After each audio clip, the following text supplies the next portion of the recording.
Vou ser rápido que eu tenho uma apresentação hoje para fazer. Glória a Deus. Mas vamos lá. É bem extensa. Vou lendo aqui. Na hora que o Senhor mandar parar, a gente para. Amém?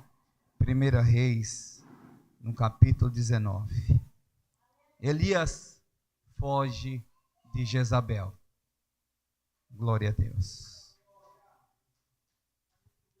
Vou estar lendo, amém? Ora, Acabe fez saber a Jezabel tudo o que Elias havia feito, e como mataram a espada todos os profetas. Então Jezabel mandou um mensageiro a Elias, e diz-lhe: assim me façam os deuses, e outro tanto, se até amanhã a estas horas eu não fizer com a tua vida como a de um deles. Elias teve medo e correu para salvar a sua vida.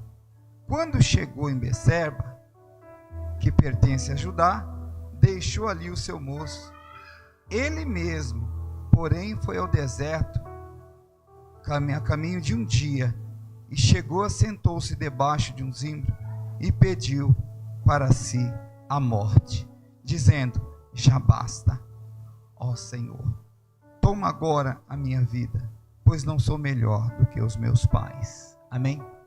Só até aí, os irmãos podem se assentar.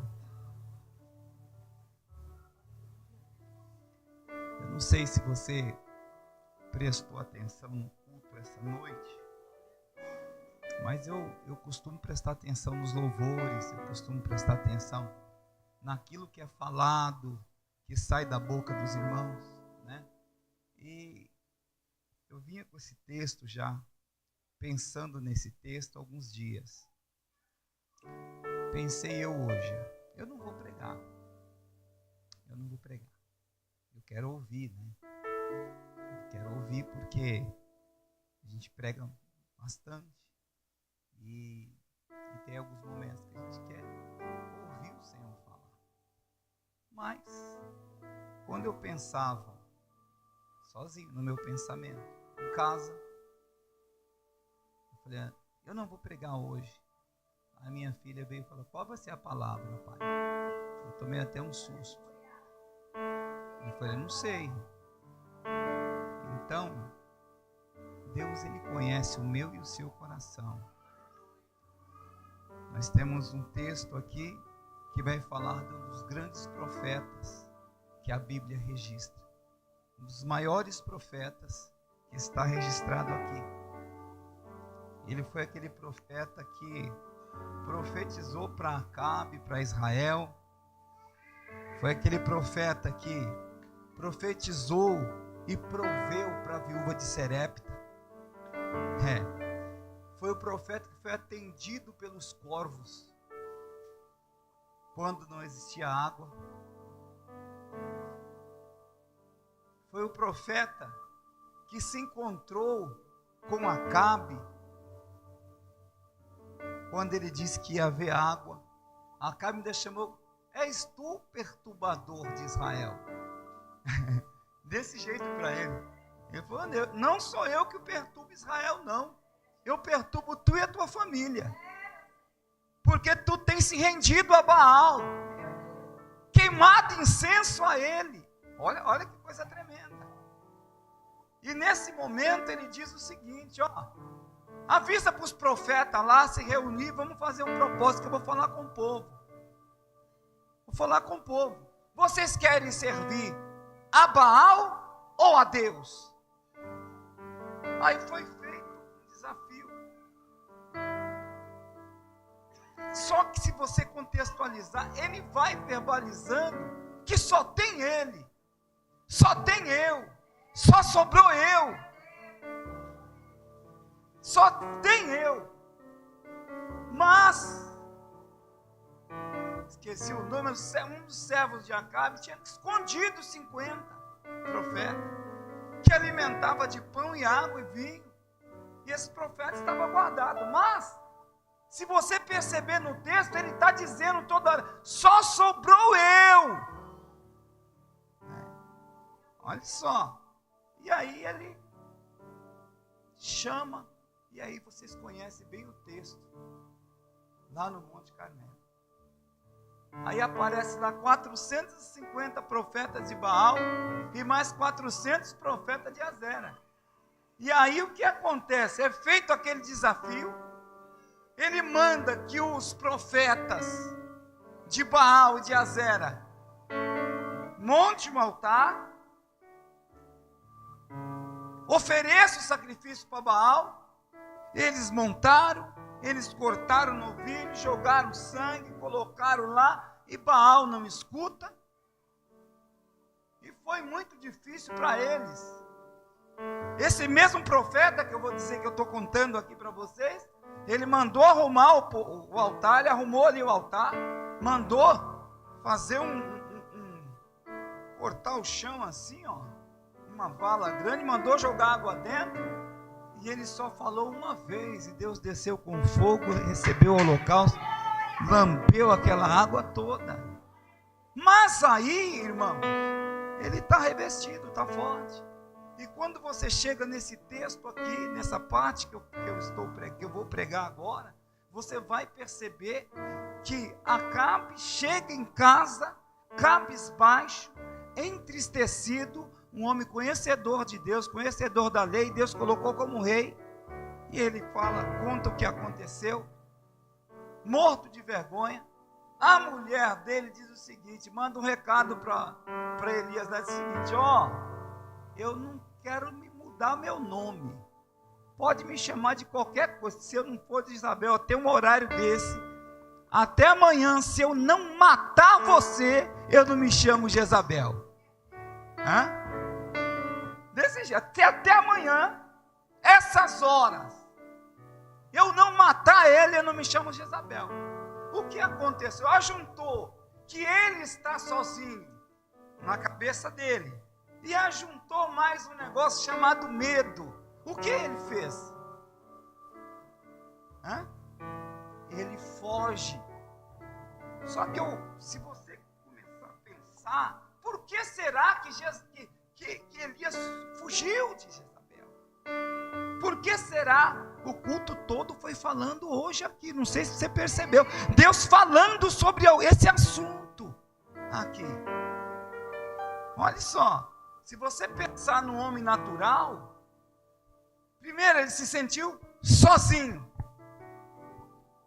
Quando houve a ameaça, não sobrou um amigo para dizer assim, eu estou com você, eu estou junto com você, eu vou com você. Não sobrou ninguém. Ele olhou para os quatro cantos, não tinha nada, não tinha apoio, não tinha ninguém que o ajudasse. O que ele fez? Ele ficou com medo, porque quando você não tem apoio, quando você não tem ajuda, quando você não tem alguém que está do teu lado, você recua também. Quantos não já recuaram por não se sentir acolhido, por não se sentir abraçado, por não se sentir apoiado? Quantos não olharam e voltaram para trás? Aí eu pergunto para você, qual a posição da igreja hoje? Qual a tua posição? É acolher? É abraçar? Ou é virar as costas? Acolher.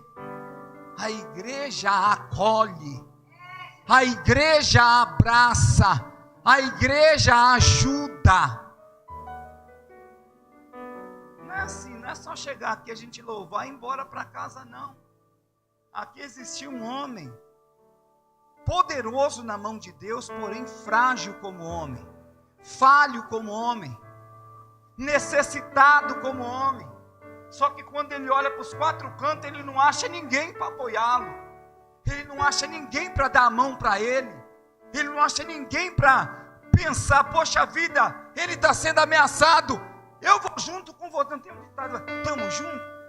Não tem um ditado agora, estamos juntos. Ali não tinha ninguém junto, ele estava só. E o que acontece, amado? Ele vai até Betesda, ele deixa o ajudante dele, o moço que ficava sempre com ele, deixa ele lá e foge. Ele ainda salva a vida do moço, porque ele deixa o moço lá para proteger ele, e ele foge e cai dentro do deserto. E quando nós, seres humanos, nós fugimos da presença de Deus, pagamos um preço caro. O primeiro preço que pagamos quando fugimos é entrar cegamente no deserto. No deserto, irmão, você não tem água. No deserto você é solidão pura. No deserto é escuridão. No deserto é calor. No deserto é frio. No deserto ninguém aguenta. Mas nós entramos a passo largo no deserto. E parece que o deserto é lindo quando a gente foge.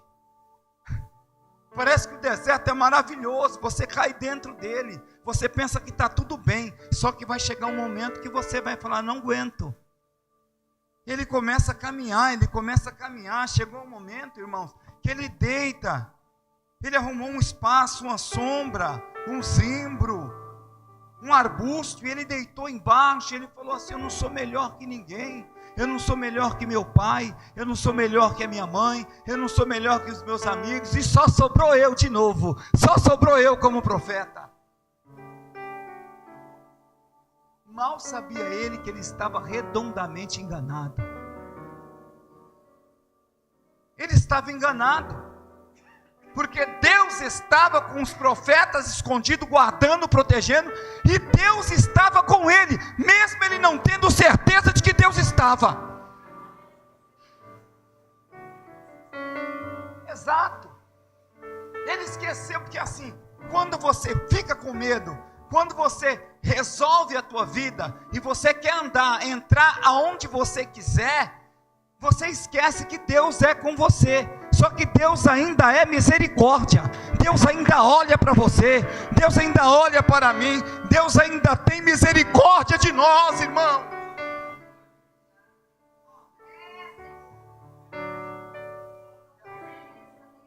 E a Bíblia diz o seguinte, que ele caminha, irmão, ao ponto de desfalecer, porque quando nós começamos a andar sozinho, a gente acaba desfalecendo na fé, a gente acaba enfraquecendo na fé, a gente acaba perdendo a audição de escutar a voz de Deus. Nós começamos agora a perder a visão espiritual, nós começamos a ficar fraco e cansado, e aí acontece de você dizer, eu entrego os pontos, estou fora.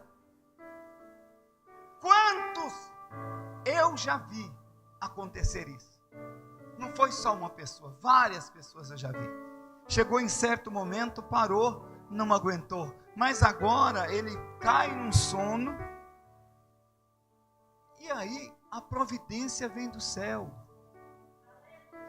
Olha só, Deus ele contempla a mim e a você no deserto. Irmãos, eu não sei, a atmosfera da igreja está difícil para pregar hoje, eu sei que está. Foi difícil para cantar, foi, mas a palavra ela tem que sair, queira você ou não queira, queira você receber ou não, mas a palavra está falando de um homem que pela sua própria vontade ele caiu dentro do deserto, e ele pediu a morte, e a Bíblia vai dizer, irmãos, que Deus ele olha lá do céu, e ele envia um anjo, que trouxe a ele pão e água. Irmãos, quando estamos dentro do deserto, precisamos de água viva para beber, e precisamos da palavra de pão para se alimentar. Não precisamos de crítica, não precisamos de apontamento, não precisamos de mais, só pão e água. Aleluia. Só que ninguém entende quando alguém entra no deserto. É difícil você entender um crente quando ele entra dentro do deserto. Você só vai encontrar pessoas que ele entrou no deserto. Ele entrou com os próprios pés. Ele entrou porque ele quis. Ele caiu porque ele quis. alguns casos, e são casos. Mas tem pessoas, irmãos, aleluia, que muitas das vezes está entrando no deserto. Tem pessoas que estão gritando socorro, socorro, socorro, socorro, socorro, e ninguém escuta o grito de socorro. Tem muitos que estão gritando: eu vou morrer, igreja, e a igreja está dormindo.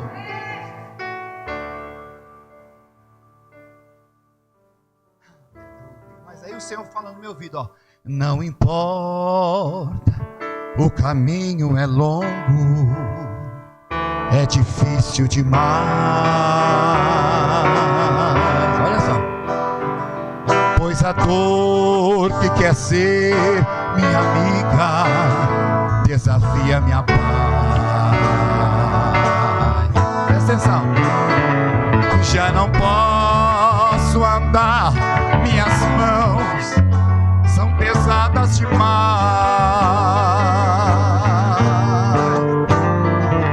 Só me resta a voz e por isso eu posso cantar. Aleluia.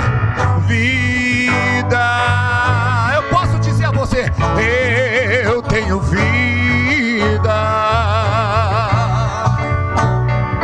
Não importa o momento, é difícil, mas eu tenho vida.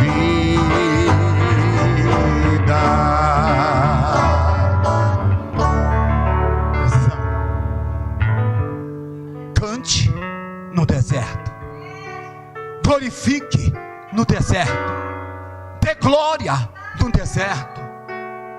Aleluia. O Senhor toca nele e diz assim: come o pão e beba a água. Eu vou falar para você de novo: come o pão e beba a água. Aleluia. A Bíblia diz que ele comeu o pão, bebeu a água, mas estava tão cansado que ele desfalece mais uma vez. Glória a Deus. Na esperança de ver o meu mestre bem perto chegar. Aí o que você faz? Eu choro, eu grito, eu canto e não posso parar.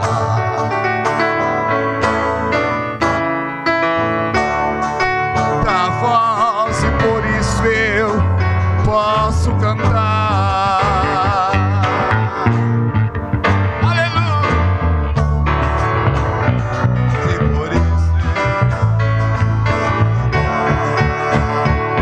Comigo, vida, vida, vida. Você pode cantar?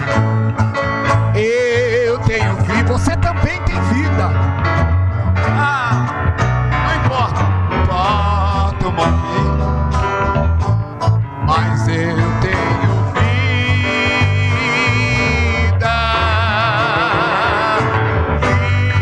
vida. Eu tenho vida. Não importa o caminho, ó, não importa. Não importa o caminho, é difícil, mas eu tenho vida. Aí ele levanta e ele olha só deserto. Mas agora ele tem que caminhar. O caminho é difícil, mas Deus tinha algo a fazer. O último ato de Elias não era morrer no deserto. O último ato de Elias era ungir 2 reis e ungir um profeta para ficar no seu lugar. Mas no coração dele já tinha tudo acabado. Mas eu quero dar um recadinho de Deus para você: nada acabou em tua vida, nada terminou em tua vida. Os seus olhos podem não contemplar a vitória, mas Deus já deu e decretou a vitória para você, em nome de Jesus. Ele diz que ele come, ele bebe, ele começa a caminhar, e Deus falou com ele, ó, ele entra no no final ele entra numa caverna e Deus fala: o que tu está fazendo aqui, Elias? Eu estou aqui escondido. Aleluia. Vai olhar, lê o texto para você ver. E ele vai falar o seguinte: eu estou aqui dentro dessa caverna escondido. E de repente vem um terremoto.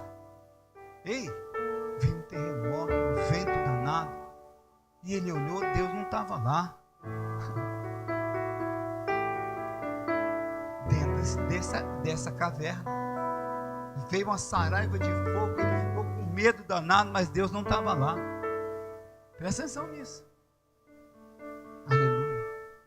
De repente vem um vento suave. O que Deus quer dizer com isso essa noite? Que Deus, Ele está na suavidade, não no embaraço que eu e você colocamos, que eu e você procuramos. Deus, Ele está na simplicidade. Deus ele é tremendo. Ele trabalha onde você nem imagina que Ele está trabalhando. Aleluia, louvado seja Deus. Para ele era tudo difícil, caminho difícil, mulher querendo matar ele, tudo dando errado na vida dele. Peraí, já não dá mais para mim. Só que Deus ainda tinha uma missão para ele. Ele entrou dentro da caverna e não era nem para entrar na caverna, não era. Era para ele seguir em frente conforme Deus mandou que ele seguisse. Aí vamos jogar isso para a igreja. Eu tenho mais 2 minutos que eu vou encerrar já.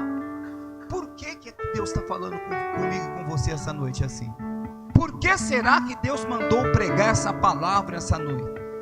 Por que será? Quantos Elias de Deus tem sentado nesses bancos essa noite?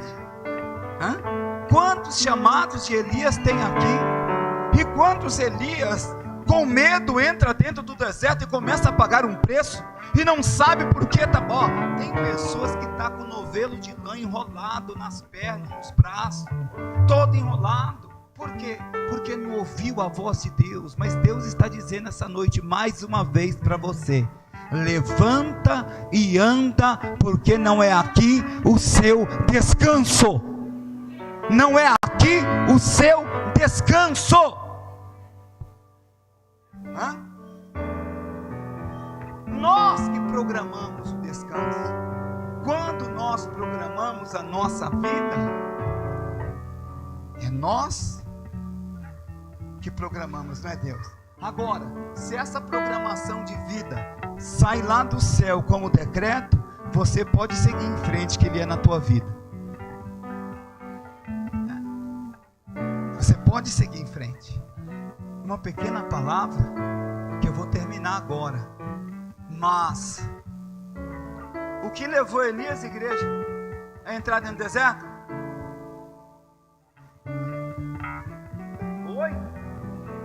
Medo de quê? De morrer. Medo de Jezabel matá-lo.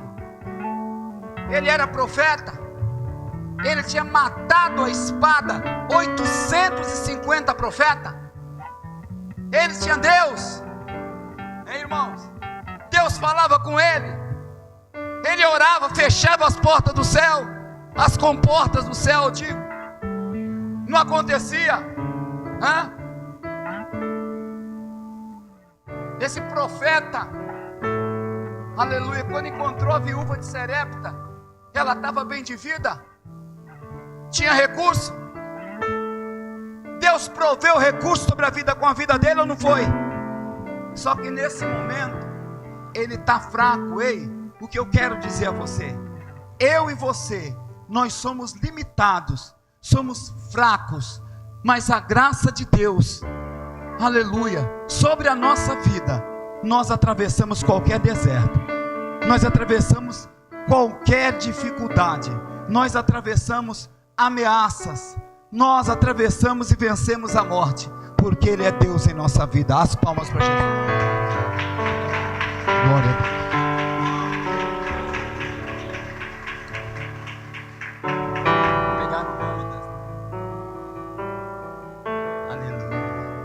Glórias a Deus. Aleluia. Amém, igreja? Que Deus Ele possa falar em vossos corações, você que está com medo, que está parado, que não quer saber, volte para o caminho do Senhor. Eu quero chamar aqui